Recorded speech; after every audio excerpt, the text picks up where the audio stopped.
We are learning new details tonight in the manhunt for escaped inmate, convicted killer and rapist Grant Hardin. Of course, breaking out of Calico Rock Prison nearly 2 weeks ago, wearing what police say was a fake law enforcement uniform. 5 News reporter Morgan Wrigley in the studio now with the latest on where the investigators are looking for him tonight. Morgan?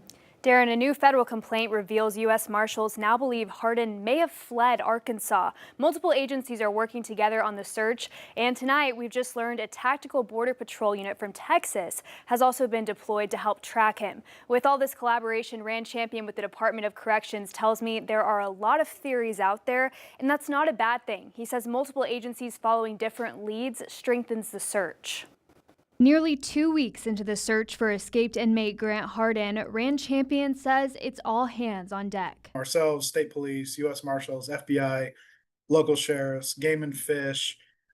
You name pretty much the agency. They're all up here. A criminal complaint filed May 30th suggests Hardin may have crossed state lines. In that filing, Deputy U.S. Marshal Robert Hammonds references 2 unconfirmed sightings, one in central Arkansas and one in southern Missouri. The complaint says based on this information, investigators believe Hardin has fled the state of Arkansas to avoid recapture. It also points to the possibility he's hiding out in caves or remote parts of the Ozarks. But Champion says the Department of Corrections is still concentrating its efforts on north central Arkansas, the only place with a confirmed sighting since he escaped. We understand that there's a lot of thoughts. There have been sightings in Missouri, there have been sightings out of state, but none of those have come to fruition at this point. And so, again, until we find something that substantiates where we believe he would be, we have to continue the search here where we have been this entire time. And he says there's reason to believe Hardin may still be hiding in the area. Everything that we've been able to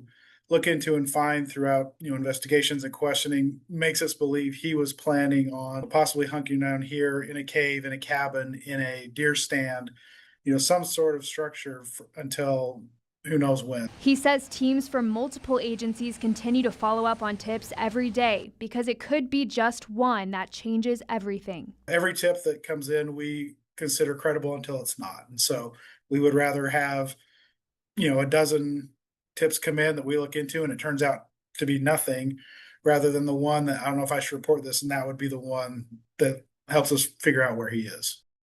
Champion tells me the public plays a critical role, saying people should stay vigilant and report anything suspicious. At this point, he says the whole country is watching, and it may take just one person to help bring Hardin back into custody. Morgan Wrigley, 5 News.